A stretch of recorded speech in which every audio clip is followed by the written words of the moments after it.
Hello friends, welcome to my channel Ekar Tutor. इस video ਦੇ ਵਿੱਚ ਅਸੀਂ ਪੜਾਂਗੇ capital formation. Friends, economic subject ਜਿਹੜਾ ਹੈ ਤੁਹਾਨੂੰ ਬਹੁਤ ਔਖਾ ਲੱਗਦਾ ਹੋਊਗਾ, ਪਰ ਇੰਨਾ ਔਖਾ ਹੈ ਨਹੀਂ। ਜੇ ਤੁਸੀਂ ਇਕੱਲੇ ਵਰਡ ਨੂੰ ਸਮਝ ਲੈਂਦੇ ਹੋ ਤੇ ਇਹ ਤੁਹਾਡੇ ਲਈ ਬਹੁਤ ਈਜ਼ੀ ਹੋ ਜਾਊਗਾ, ਤੁਹਾਨੂੰ ਯਾਦ ਕਰਨ 'ਚ ਵੀ ਹੈਲਪਫੁਲ ਹੋਵੇਗਾ। ਤੇ ਇਹ ਜਿਹੜਾ ਸਬਜੈਕਟ ਹੈ ਇਹ ਤੁਹਾਡੀ ਜਿਹੜੀ ਤੁਹਾਡੀ ਦਿਨ ਦੀ ਰੂਟੀਨ ਲਾਈਫ ਹੈ ਉਹਦੇ ਨਾਲ ਹੀ ਮਿਲਦਾ ਜੁਲਦਾ ਸਬਜੈਕਟ ਹੈ, ਇੰਨਾ ਟਫ ਨਹੀਂ ਹੈ। ਤਾਂ ਚਲੋ ਸਟਾਰਟ ਕਰਦੇ ਹਾਂ। ਅਰਥ ਸ਼ਾਸਤਰ ਵਿੱਚ ਆਮਦਨ ਦੇ ਉਸ ਭਾਗ ਨੂੰ ਪੂੰਜੀ ਕਹਿੰਦੇ ਹਨ। ਹੁਣ ਪਿਛਲੀ ਵੀਡੀਓ ਦੇ ਵਿੱਚ ਆਪਾਂ ਨੇ ਪੂੰਜੀ ਵਰਡ ਪੜ੍ਹਿਆ ਸੀ ਕਿ ਪੂੰਜੀ ਵਿੱਚ ਹੋਣ ਵਾਲੇ ਵਾਧੇ ਨੂੰ ਨਿਵੇਸ਼ ਕਿਹਾ ਜਾਂਦਾ। ਤਾਂ ਪੂੰਜੀ ਹੁੰਦਾ ਕੀ ਆ? ਤਾਂ ਅਰਥ ਸ਼ਾਸਤਰ ਦੇ ਵਿੱਚ ਨਾ ਵਰਡ ਵਰਤਿਆ ਜਾਂਦਾ ਪੂੰਜੀ। ਪੂੰਜੀ ਦਾ ਮਤਲਬ ਹੁੰਦਾ ਗਾ ਉਹ ਵਸਤੂ ਜਾਂ ਉਹ ਚੀਜ਼ ਜਿਹਦੇ ਨਾਲ ਨਾ ਉਤਪਾਦਨ ਦੇ ਵਿੱਚ ਵਾਧਾ ਕੀਤਾ ਜਾ ਸਕੇ, ਉਹਨੂੰ ਆਪਾਂ ਪੂੰਜੀ ਕਵਾਂਗੇ। ਠੀਕ ਹੈ ਜੀ, ਇਹ ਯਾਦ ਰੱਖਿਓ। ਠੀਕ ਹੈ, ਹੁਣ ਆਪਾਂ ਨੇ ਬਚਤ ਵਾਲੀ ਵੀਡੀਓ 'ਚ ਪੜ੍ਹਿਆ ਸੀਗਾ ਕਿ ਬਚਤ ਕੀ ਹੁੰਦੀ ਹੈ, ਜਿਸ ਨੂੰ ਆਪਾਂ ਖਰਚ ਨਹੀਂ ਕਰਦੇ, ਬਚਾ ਕੇ ਰੱਖ ਲੈਂਦੇ ਹਾਂ। ਆਪਾਂ ਕਿਉਂ ਬਚਾ ਕੇ ਰੱਖ ਲੈਂਦੇ ਹਾਂ? ਕਿਉਂਕਿ ਭਵਿੱਖ ਦੇ ਵਿੱਚ ਆਪਾਂ ਨਾ ਉਸ ਨੂੰ ਯੂਜ਼ ਕਰ ਸਕੀਏ, ਨਿਵੇਸ਼ ਕਰ ਸਕੀਏ, ਤਾਂ ਜੋ ਫਿਰ ਨਿਵੇਸ਼ ਕਰਾਂਗੇ ਤਾਂ ਕੀ ਹੋਵੇਗਾ, ਸਾਡੀ ਪੂੰਜੀਗਤ ਵਸਤੂਆਂ ਦੇ ਵਿੱਚ ਵਾਧਾ ਹੋਵੇਗਾ। ਠੀਕ ਹੈ ਜੀ। ਹੁਣ ਜੇਕਰ ਅਸੀਂ ਆਪਣੀ ਬਚਤ ਨੂੰ ਪੂੰਜੀਗਤ ਪਦਾਰਥ, ਹੁਣ ਪੂੰਜੀਗਤ ਪਦਾਰਥ ਕਿਹੜੇ ਹੁੰਦੇ ਨੇ? ਜਿਵੇਂ ਕਿ ਮਸ਼ੀਨ, ਯੰਤਰ, ਕਾਰਖਾਨੇ, ਕੱਚੇ ਮਾਲ ਔਰ ਕੱਚੇ ਮਾਲ ਦੇ ਸਟਾਕ ਆਦਿ ਦੀ ਮਾਤਰਾ ਵਿੱਚ ਵਾਧਾ ਕਰਨ ਉੱਤੇ ਖਰਚ ਕਰ ਦਿੰਦੇ ਹਾਂ ਤਾਂ ਇਸ ਨੂੰ ਨਿਵੇਸ਼ ਕਿਹਾ ਜਾਂਦਾ ਹੈ। ਠੀਕ ਹੈ, ਇਸ ਤਰ੍ਹਾਂ ਦਾ ਨਿਵੇਸ਼ ਜੋ ਇਹਨਾਂ ਚੀਜ਼ਾਂ ਉੱਤੇ ਕੀਤਾ ਜਾਂਦਾ ਗਾ। ਠੀਕ ਹੈ, ਉਹਨੂੰ ਆਪਾਂ ਕੀ ਕਵਾਂਗੇ? ਪੂੰਜੀ ਦੇ ਵਿੱਚ ਹੋਣ ਵਾਲੇ ਵਾਧਾ, ਯਾਨੀ ਕਿ ਕੈਪੀਟਲ ਫਾਰਮੇਸ਼ਨ। ਠੀਕ ਹੈ ਜੀ। ਨਿਵੇਸ਼ ਦੇ ਫਲਸਰੂਪ ਪੂੰਜੀਗਤ ਪਦਾਰਥਾਂ ਦਾ ਨਿਰਮਾਣ ਹੁੰਦਾ ਹੈ। ਪੂੰਜੀਗਤ ਪਦਾਰਥ ਕਿਹੜੇ ਨੇ? ਉਹੀ ਉੱਪਰ ਆਪਾਂ ਦੱਸ। ਠੀਕ ਹੈ, ਪੂੰਜੀ ਵਿੱਚ ਹੋਣ ਵਾਲੇ ਵਾਧੇ ਨੂੰ ਪੂੰਜੀ ਨਿਰਮਾਣ ਬਸ ਕਿਹਾ ਜਾਂਦਾ ਹੈ। ਬਸ ਕੀ ਕਵਾਂਗੇ? ਨਿਵੇਸ਼ ਔਰ ਜੋ ਪੂੰਜੀ ਨਿਰਮਾਣ ਹੈ, ਦੋਨੋਂ ਵਰਡ ਇੱਕੋ ਹੀ ਨੇ। ਜਾਂ ਕੋਈ ਪੁੱਛ ਲਵੇ ਨਿਵੇਸ਼ ਕੀ ਹੁੰਦਾ, ਜਾਂ ਕੋਈ ਪੁੱਛ ਲਵੇ ਪੂੰਜੀ ਨਿਰਮਾਣ ਕੀ ਹੁੰਦਾ, ਤਾਂ ਹੁੰਦਾ ਗਾ ਪੂੰਜੀ ਦੇ ਵਿੱਚ ਹੋਣ ਵਾਲਾ ਵਾਧਾ। ਠੀਕ ਹੈ, ਹੁਣ ਪੂੰਜੀ ਕੀ ਹੁੰਦੀ ਹੈ? ਜਿਹਦੇ ਨਾਲ ਕੀ ਹੋਇਆ, ਉਤਪਾਦਨ ਵਧਾਇਆ ਜਾ ਸਕੇ। ਠੀਕ ਹੈ, ਹੁਣ ਜਿਹੜਾ ਆਪਾਂ ਪੂੰਜੀ ਕੈਪੀਟਲ ਫਾਰਮੇਸ਼ਨ ਆ ਨਾ, ਇਹਦੇ ਦੋ ਅਰਥ ਨੇ। ਸਭ ਤੋਂ ਪਹਿਲਾਂ ਜੋ ਲਿਮਿਟ ਦੇ ਵਿੱਚ ਜੋ ਇਹਦਾ ਅਰਥ ਨਿਕਲਦਾ ਗਾ, limit meaning of capital formation, ਮਤਲਬ ਕਿ ਸੀਮਿਤ ਅਰਥ ਦੇ ਵਿੱਚ ਆਪਾਂ ਅਗਰ ਐਵੇਂ ਮਤਲਬ ਕਹਿ ਦਈਏ ਕਿ ਪੂੰਜੀ ਕੀ ਹੁੰਦੀ, ਪੂੰਜੀ ਦੀ ਨਿਰਮਾਣ ਕੀ ਹੁੰਦਾ ਗਾ, ਤਾਂ ਆਪਾਂ ਐਂ ਕਹਿ ਸਕਦੇ ਹਾਂ ਪੂੰਜੀ ਨਿਰਮਾਣ ਦਾ ਅਰਥ ਹੈ ਜਿਹੜੇ ਭੌਤਿਕ ਪਦਾਰਥ ਹੁੰਦੇ ਨੇ, ਭੌਤਿਕ ਪੂੰਜੀ, ਜਿਵੇਂ ਭੌਤਿਕ ਪੂੰਜੀ ਜਿਨ੍ਹਾਂ ਨੂੰ ਆਪਾਂ ਦੇਖ ਸਕਦੇ ਹਾਂ, ਛੂ ਸਕਦੇ ਹਾਂ, ਮਹਿਸੂਸ ਕਰ ਸਕਦੇ ਹਾਂ। ਠੀਕ ਹੈ, ਔਰ ਜਿਹੜੇ ਨਿਰਜੀਵ ਜਿਵੇਂ ਕਿ ਮਸ਼ੀਨਾਂ, ਪਦਾਰਥ, ਇਮਾਰਤਾਂ, ਫੈਕਟਰੀਆਂ, ਕੱਚਾ ਮਾਲ ਆਦਿ ਦੇ ਸਟਾਕ। ਠੀਕ ਹੈ, ਮਸ਼ੀਨ ਤੁਹਾਨੂੰ ਪਤਾ ਹੀ ਹੈ ਜਿਹੜੇ ਕਿ ਪ੍ਰੋਡਕਸ਼ਨ ਕਰਦੀ ਹੈ, ਇਮਾਰਤ ਪਤਾ ਹੀ ਹੈ ਬਿਲਡਿੰਗਸ, ਫੈਕਟਰੀ ਤੁਹਾਨੂੰ ਪਤਾ ਹੀ ਹੈ ਕੀ ਹੁੰਦੀ ਹੈ, ਇੰਡਸਟਰੀ ਵਗੈਰਾ, ਕੱਚਾ ਮਾਲ ਜੋ ਯੂਜ਼ ਹੁੰਦਾ ਗਾ, ਜਿਵੇਂ ਗੰਨਾ ਹੋ ਗਿਆ, ਕੱਚਾ ਮਾਲ ਹੁੰਦਾ ਨਾ, ਇਸ ਤਰ੍ਹਾਂ ਦੇ ਸਟਾਕ ਵਿੱਚ। ਰੂਈ ਹੋ ਗਿਆ, ਕਪਾਹ। ਠੀਕ ਹੈ, ਕਪਾਹ ਇਹਦੇ ਨਾਲ ਧਾਗਾ ਬਣਦਾ ਗਾ, ਤੇ ਇਹ ਕੱਚੇ ਮਾਲ ਨੇ। ਠੀਕ ਹੈ, ਇਹਨਾਂ ਦੀ ਮਾਤਰਾ ਦੇ ਵਿੱਚ ਵਾਧਾ ਹੋਣਾ ਹੀ ਕੈਪੀਟਲ ਫਾਰਮੇਸ਼ਨ ਆ।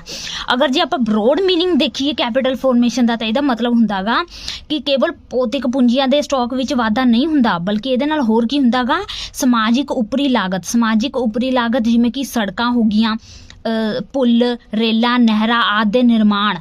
ਇਹਨਾਂ ਸਾਰਿਆਂ ਦੇ ਨਿਰਮਾਣ ਹੋਣ ਦੇ ਨਾਲ ਮਨੁੱਖੀ ਯੋਗਤਾਵਾਂ ਵਿੱਚ ਵਾਧੇ ਨੂੰ ਵੀ ਪੂੰਜੀ ਨਿਰਮਾਣ ਕਿਹਾ ਜਾਂਦਾ ਗਾ। ਯਾਨੀ ਸਿਰਫ ਪੂੰਜੀ ਨਿਰਮਾਣ ਦਾ ਮਤਲਬ ਇਹ ਨਹੀਂ ਹੁੰਦਾ ਕਿ ਉਹ ਹੋ ਗਈਆਂ, ਕੱਚਾ ਮਾਲ ਹੋ ਗਿਆ, ਇਮਾਰਤ ਹੋ ਗਈ, ਬਿਲਡਿੰਗ ਹੋ ਗਈ, ਮਸ਼ੀਨਾਂ ਹੋ ਗਈਆਂ, ਇਹਨਾਂ ਦੇ ਵਿੱਚ ਵਾਧਾ। ਇਹਦਾ ਮਤਲਬ ਇਹ ਵੀ ਹੁੰਦਾ ਕਿ ਜਿਹੜੇ ਸੜਕਾਂ ਦਾ ਨਿਰਮਾਣ ਹੋਵੇ, ਪੁੱਲ ਬਣਨ, ਰੇਲਾਂ ਬਣਨ। ਠੀਕ ਹੈ, ਔਰ ਮਨੁੱਖੀ ਜਿਹੜੀ ਯੋਗਤਾ ਉਹਦੇ ਵਿੱਚ ਵਾਧਾ ਹੋਵੇ। ਹੁਣ ਮਨੁੱਖੀ ਯੋਗਤਾ ਕਿਵੇਂ ਹੁੰਦੀ ਆ? ਹੁਣ ਦੱਸੋ, ਆਪਣੇ ਦੇਸ਼ ਦੇ ਲਈ ਕਿਹੜਾ ਮਨੁੱਖ ਜ਼ਿਆਦਾ ਬੈਨੀਫਿਟ ਹੋਊਗਾ, ਵਿਕਾਸ ਦੇ ਲਈ ਹੈਲਪਫੁਲ ਹੋਵੇਗਾ? ਪੜ੍ਹਿਆ ਲਿਖਿਆ ਹੋਇਆ ਜਾਂ ਫਿਰ ਜਿਹੜਾ ਅਨਪੜ੍ਹ ਹੋਊਗਾ? ਪੜ੍ਹਿਆ ਲਿਖਿਆ ਨਾ, ਤੇ ਯਾਨੀ ਕੀ ਹੈ ਕਿ ਜਿਹਦੇ ਨਾਲ ਮਨੁੱਖ ਦੀ ਸਿੱਖਿਆ ਦੇ ਵਿੱਚ ਵਾਧਾ ਹੋਵੇ, ਉਹਨੂੰ ਨਾ ਮਸ਼ੀਨਾਂ ਨਾਲ ਕੰਮ ਕਰਨਾ ਆਉਂਦਾ ਹੋਵੇ। ਠੀਕ ਹੈ, ਨਵੇਂ ਤਕਨੀਕਾਂ ਦੇ ਨਾਲ ਉਹ ਜੁੜੇ। ਠੀਕ ਹੈ, ਉਹਨੂੰ ਗਿਆਨ ਹੋਵੇ। ਇਸ ਤਰ੍ਹਾਂ ਦੇ ਵਿੱਚ ਵਾਧਾ ਵੀ ਪੂੰਜੀ ਫਾਰਮੇਸ਼ਨ ਕਹਾਂਦਾ ਗਾ। ਠੀਕ ਹੈ ਜੀ। ਹੁਣ ਇੱਕ ਟੋਡਾਰੋ ਦੇ ਅਨੁਸਾਰ ਇੱਕ ਦਿੱਤੀ ਗਈ ਹੈ ਪਰਿਭਾਸ਼ਾ ਕੀ ਹੈ? ਪੂੰਜੀ ਨਿਰਮਾਣ ਉਸ ਸਮੇਂ ਹੁੰਦਾ ਹੈ ਜਦੋਂ ਵਰਤਮਾਨ ਆਮਦਨ ਦਾ ਕੁਝ ਹਿੱਸਾ ਬਚਾਇਆ ਜਾਂਦਾ ਹੈ। ਜਦੋਂ ਆਪਾਂ ਕੁਝ ਹਿੱਸਾ ਨੂੰ ਖਰਚ ਨਹੀਂ ਕਰਦੇ ਨਾ, ਬਚਾ ਲੈਂਦੇ ਹਾਂ, ਫਿਰ ਬਚਾ ਕੇ ਫਿਰ ਜਦੋਂ ਆਪਾਂ ਭਵਿੱਖ ਦੇ ਵਿੱਚ ਕਿੱਥੇ ਇਨਵੈਸਟਮੈਂਟ ਕਰਦੇ ਹਾਂ ਪੂੰਜੀ ਨੂੰ ਵਧਾਉਣ ਦੇ ਵਿੱਚ, ਤਾਂ ਉਹ ਹੁੰਦਾ ਗਾ ਕੈਪੀਟਲ ਫਾਰਮੇਸ਼ਨ। ਠੀਕ ਹੈ ਜੀ।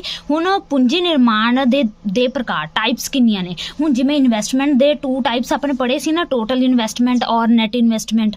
ਉਵੇਂ ਹੀ ਪੂੰਜੀ ਨਿਰਮਾਣ ਦੇ ਵੀ 2 ਟਾਈਪਸ ਨੇ, ਇੱਕ ਟੋਟਲ ਕੈਪੀਟਲ ਫਾਰਮੇਸ਼ਨ ਔਰ ਨੈਟ ਕੈਪੀਟਲ ਫਾਰਮੇਸ਼ਨ। ਠੀਕ ਹੈ ਜੀ।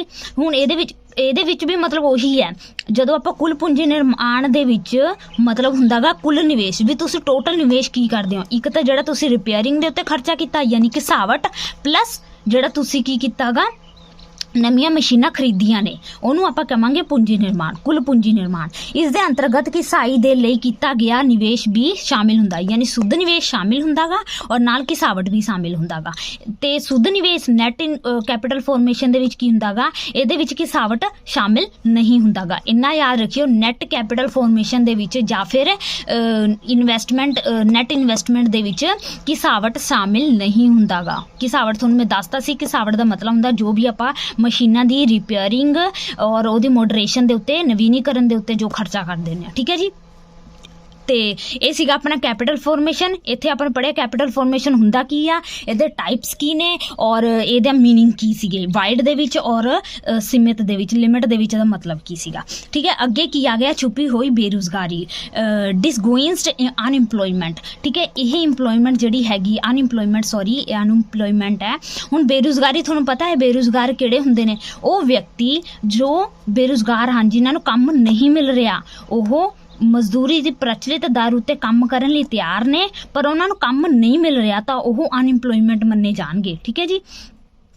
ਹੁਣ ਇਹਦੇ ਵਿੱਚ ਡਿਸਗੋਇੰਸਡ ਦਾ ਮਤਲਬ ਕੀ ਹੈ, ਇਹਦੇ ਮਤਲਬ ਛੁਪੀ ਹੋਈ, ਇਹਦੇ ਵਿੱਚ ਮਤਲਬ ਬੇਰੁਜ਼ਗਾਰ ਹੁੰਦੇ ਨੇ ਪਰ ਆਪਾਂ ਨੂੰ ਦਿਖਦੇ ਨਹੀਂ ਹੁੰਦੇ ਕਿ ਉਹ ਬੇਰੁਜ਼ਗਾਰ ਨੇ, ਆਪਾਂ ਨੂੰ ਲੱਗਦਾ ਨਹੀਂ ਉਹ ਕੰਮ ਕਰ ਰਹੇ ਨੇ। ਆਪਾਂ ਪੜ੍ਹਦੇ ਹਾਂ ਫਿਰ ਆਪਾਂ ਨੂੰ ਪੂਰਾ ਕਲੀਅਰ ਹੋ ਜੂ ਕਿਵੇਂ। ਸੰਸਾਰ ਦੇ ਕਈ ਅਲਪ ਵਿਕਸਿਤ ਦੇਸ਼ਾਂ ਦੇ ਵਿੱਚ ਜਨਸੰਖਿਆ ਵਧੇਰੇ ਹੁੰਦੀ ਹੈ। ਹੁਣ ਪਤਾ ਆਪਣਾ ਭਾਰਤ ਦੇ ਦੇਸ਼ ਦੇ ਵਿੱਚ ਜਨਸੰਖਿਆ ਇੰਨੀ ਵੱਧ ਚੁੱਕੀ ਆ, ਬਹੁਤ ਜ਼ਿਆਦਾ ਹੈ ਕਿ ਸਾਰੇ ਲੋਕਾਂ ਨੂੰ ਕੰਮ ਦੇਣਾ ਮੁਸ਼ਕਿਲ ਹੈ। ਹੁਣ ਜਿਹੜੇ ਪਿੰਡਾਂ ਵਿੱਚ ਲੋਕ ਰਹਿੰਦੇ ਨੇ, ਉੱਥੇ ਤਾਂ ਹੁਣ ਇੰਨੀ ਜ਼ਿਆਦਾ ਇੰਡਸਟਰੀ ਦਾ ਵਿਕਾਸ ਨਹੀਂ ਹੋਇਆ, ਤਾਂ ਉੱਥੋਂ ਦੇ ਲੋਕ ਕੀ ਕਰਦੇ ਨੇ, ਜ਼ਿਆਦਾਤਰ ਖੇਤਾਂ ਉੱਤੇ ਡਿਪੈਂਡ ਰਹਿੰਦੇ ਨੇ, ਖੇਤੀ ਦੇ ਕੰਮ ਕਰਦੇ ਹੁੰਦੇ ਨੇ। ਹੁਣ ਜਿਨ੍ਹਾਂ ਪਹਿਲਾਂ ਦੇਖੇ ਹੋਣਗੇ ਤੁਸੀਂ, ਪਹਿਲਾਂ ਦਾ ਪਰਿਵਾਰ ਕਿੱਡਾ ਬੜਾ ਹੁੰਦਾ ਸੀਗਾ, ਇੱਕ ਫੈਮਿਲੀ ਦੇ ਵਿੱਚ 20-20 ਬੰਦੇ ਹੁੰਦੇ ਸੀਗੇ, ਠੀਕ ਹੈ। ਸਾਰੇ ਮਤਲਬ ਮਿਲ ਕੇ ਰਹਿੰਦੇ ਸੀ, ਉਹ ਸਾਰੇ ਕਿਤੇ ਡਿਪੈਂਡ ਕਰਦੇ ਸੀਗੇ, ਖੇਤੀ ਦੇ ਉੱਤੇ ਡਿਪੈਂਡ ਕਰਦੇ ਸੀਗੇ। ਤਾਂ ਹੁਣ ਖੇਤੀ ਹੁੰਦੀ ਸੀਗੀ, 1-2 ਏਕੜ ਜ਼ਮੀਨ ਹੁੰਦੀ ਸੀ, ਉਹ 'ਤੇ ਹੀ ਲੱਗੇ ਹੁੰਦੇ ਸੀ 10-15 ਬੰਦੇ, ਠੀਕ ਹੈ, ਕੰਮ ਕਰਨ ਦੇ ਲਈ। ਤਾਂ ਹੁਣ 10-15 ਬੰਦੇ ਕੰਮ ਕਰਨ ਲਈ ਲੱਗੇ ਸੀ, ਯਾਨੀ ਸਾਰੇ ਖੇਤਾਂ ਉੱਤੇ ਡਿਪੈਂਡ ਰਹਿੰਦੇ ਸੀਗੇ, ਠੀਕ ਹੈ। ਹੁਣ ਖੇਤੀ ਤੋਂ ਉਹਨਾਂ ਨੂੰ ਪ੍ਰੋਫਿਟ ਹੁੰਦਾ ਸੀਗਾ ਜਾਂ ਨਹੀਂ ਹੁੰਦਾ ਸੀਗਾ, ਬਸ ਉਹਨਾਂ ਨੇ ਉੱਥੋਂ ਹੀ ਉਹਨਾਂ ਦਾ ਗੁਜ਼ਾਰਾ ਹੁੰਦਾ ਸੀਗਾ, ਠੀਕ ਹੈ। ਤਾਂ ਜਨਸੰਖਿਆ ਵਧਣ ਦੇ ਕਾਰਨ ਹੀ ਇਹ ਜਿਹੜੀ ਬੇਰੁਜ਼ਗਾਰੀ ਹੈ ਇਹ ਜ਼ਿਆਦਾ ਵੱਧਦੀ ਹੈ, ਠੀਕ ਹੈ। ਕਿ ਅੱਗੇ ਪੜ੍ਹਦੇ ਹਾਂ ਕੀ ਹੁੰਦਾ ਗਾ, ਪਰੰਤੂ ਰੁਜ਼ਗਾਰ ਦੇ ਮੌਕੇ ਘੱਟ ਹੁੰਦੇ ਹਨ। ਜਨਸੰਖਿਆ ਵੱਧ ਹੁੰਦੀ ਹੈ ਪਰ ਰੁਜ਼ਗਾਰ ਦੇ ਮੌਕੇ ਘੱਟ ਹੁੰਦੇ ਨੇ। ਰੁਜ਼ਗਾਰ ਕਿਹੜੇ ਰੁਜ਼ਗਾਰ ਦਾ ਮਤਲਬ ਹੁੰਦਾ ਜਿਹੜੇ ਜਿਨ੍ਹਾਂ ਨੂੰ ਆਪਾਂ ਕੰਮ ਦੇ ਕੇ ਉਹਦੇ ਬਦਲੇ ਆਪਾਂ ਉਹਨਾਂ ਨੂੰ ਆਮਦਨ ਦਿੰਦੇ ਹੁੰਦੇ ਹਾਂ, ਠੀਕ ਹੈ ਜੀ। ਇਸ ਲਈ ਇਹਨਾਂ ਦੇਸ਼ਾਂ ਦੇ ਜ਼ਿਆਦਾਤਰ ਲੋਕ ਬੇਰੁਜ਼ਗਾਰ ਰਹਿ ਜਾਂਦੇ ਹਨ। ਕਿੰਨਾ ਦੇਸ਼ਾਂ ਦੇ ਲੋਕ ਬੇਰੁਜ਼ਗਾਰ ਰਹਿ ਜਾਂਦੇ ਨੇ, ਜਿੱਥੇ ਜਨਸੰਖਿਆ ਜ਼ਿਆਦਾ ਹੋਵੇ ਔਰ ਰੁਜ਼ਗਾਰ ਦੇ ਮੌਕੇ ਨਾ ਮਿਲਣ ਤਾਂ ਉੱਥੇ ਲੋਕ ਬੇਰੁਜ਼ਗਾਰ ਰਹਿ ਜਾਣਗੇ। ਇਹਨਾਂ ਦੇਸ਼ਾਂ ਦਾ ਮੁੱਖ ਕਿੱਤਾ ਖੇਤੀਬਾੜੀ ਹੈ। ਹੁਣ ਆਪਣੇ ਦੇਸ਼ਾਂ ਦਾ ਵੀ ਮੁੱਖ ਕਿੱਤਾ ਕੀ ਹੈ, ਖੇਤੀਬਾੜੀ ਹੀ ਆਪਣਾ।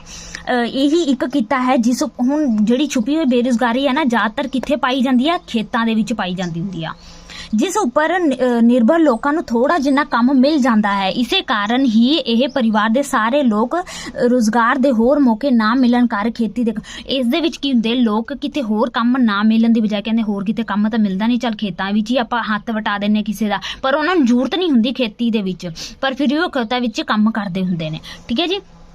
ਇਸ ਦਾ ਨਤੀਜਾ ਇਹ ਹੁੰਦਾ ਹੈ ਕਿ ਜੋ ਕੰਮ ਸਿਰਫ ਕੁਝ ਲੋਕਾਂ ਦੁਆਰਾ ਹੋ ਸਕਦਾ ਹੈ ਉਸ ਨੂੰ ਵਧੇਰੇ ਲੋਕ ਕਰਦੇ ਹਨ। ਇਹੀ ਕਾਰਨ ਹੈ ਕਿ ਬੇਰੁਜ਼ਗਾਰੀ ਇਸ ਢੰਗ ਨਾਲ ਛੁਪ ਜਾਂਦੀ ਹੈ, ਠੀਕ ਹੈ ਜੀ। ਹੁਣ ਮੈਂ ਤੁਹਾਨੂੰ ਇੱਕ ਉਦਾਹਰਨ ਨਾਲ ਸਮਝਾਉਂਦੀ ਹਾਂ, ਤੁਹਾਨੂੰ ਬਿਲਕੁਲ ਸਮਝ ਆ ਜੂਗੀ। ਉਦਾਹਰਨ ਵਿੱਚ ਕੀ ਹੈ, ਜੇ ਮੰਨ ਲਓ ਕਿਸੇ ਪਰਿਵਾਰ ਕੋਲ ਨਾ 2 ਏਕੜ ਦੀ ਜ਼ਮੀਨ ਹੈ, ਠੀਕ ਹੈ ਜੀ। ਇਹ 2 ਏਕੜ ਦੀ ਜ਼ਮੀਨ ਹੈ, ਇਹਦੇ ਵਿੱਚ ਨਾ 5 ਲੋਕ ਕੰਮ ਕਰਦੇ ਨੇ, ਠੀਕ ਹੈ ਜੀ। 5 ਲੋਕ ਕੰਮ ਕਰਦੇ ਨੇ। ਹੁਣ ਜਿਹੜੇ 5 ਲੋਕ ਕੰਮ ਕਰਦੇ ਨੇ, 2 ਲੋਕ ਹੋਰ ਆ ਕੇ ਇਸ ਵਿੱਚ ਕੰਮ ਕਰਨ ਲੱਗ ਜਾਂਦੇ ਨੇ, ਮਤਲਬ 2 ਲੋਕ ਇਹੀ ਪਰਿਵਾਰ ਦੇ ਮੈਂਬਰ ਨੇ, ਪਰ ਇਹਨਾਂ ਨੂੰ ਹੋਰ ਕਿਤੇ ਕੰਮ ਨਹੀਂ ਮਿਲ ਰਿਹਾ, ਪਰ ਉਹ ਕਹਿੰਦੇ ਨੇ ਕਿ ਚੱਲ ਜਦ ਤੱਕ ਕੰਮ ਨਹੀਂ ਮਿਲ ਰਿਹਾ ਜਦ ਤੱਕ ਆਪਾਂ ਇੱਥੇ ਕੰਮ ਕਰ ਲੈਂਦੇ ਹਾਂ, ਠੀਕ ਹੈ। ਹੁਣ ਆਪਾਂ ਨੂੰ ਦੇਖਣ 'ਚ ਲੱਗ ਰਿਹਾ ਕਿ ਬੰਦੇ 7 ਇੱਥੇ ਕੰਮ ਕਰਦੇ ਨੇ, ਠੀਕ ਹੈ। ਹੁਣ 7 ਇੱਥੇ ਕੰਮ ਕਰਦੇ ਨੇ ਤਾਂ ਆਪਾਂ ਨੂੰ ਐ ਲੱਗ ਰਿਹਾ ਕਿ 7 ਬੰਦੇ ਕੰਮ ਤੇ ਲੱਗੇ ਨੇ ਤੇ ਇਹ ਬੇਰੁਜ਼ਗਾਰ ਨਹੀਂ ਹੈਗੇ, ਇਹਨਾਂ ਨੂੰ ਰੁਜ਼ਗਾਰ ਮਿਲਿਆ ਹੋਇਆਗਾ, ਕੰਮ ਮਿਲਿਆ ਹੋਇਆਗਾ। ਬਟ ਨਹੀਂ, ਦੇਖੋ ਜਿੱਥੇ 5 ਮਜ਼ਦੂਰ ਇਹ ਕੰਮ ਨੂੰ ਵਧੀਆ ਤਰੀਕੇ ਨਾਲ ਕਰ ਸਕਦੇ ਸੀ, ਉੱਥੇ ਆਹ 2 ਮਜ਼ਦੂਰ ਆਉਣ ਨਾਲ ਫਰਕ ਪਊਗਾ, ਪ੍ਰੋਡਕਸ਼ਨ ਵਧੂਗੀ?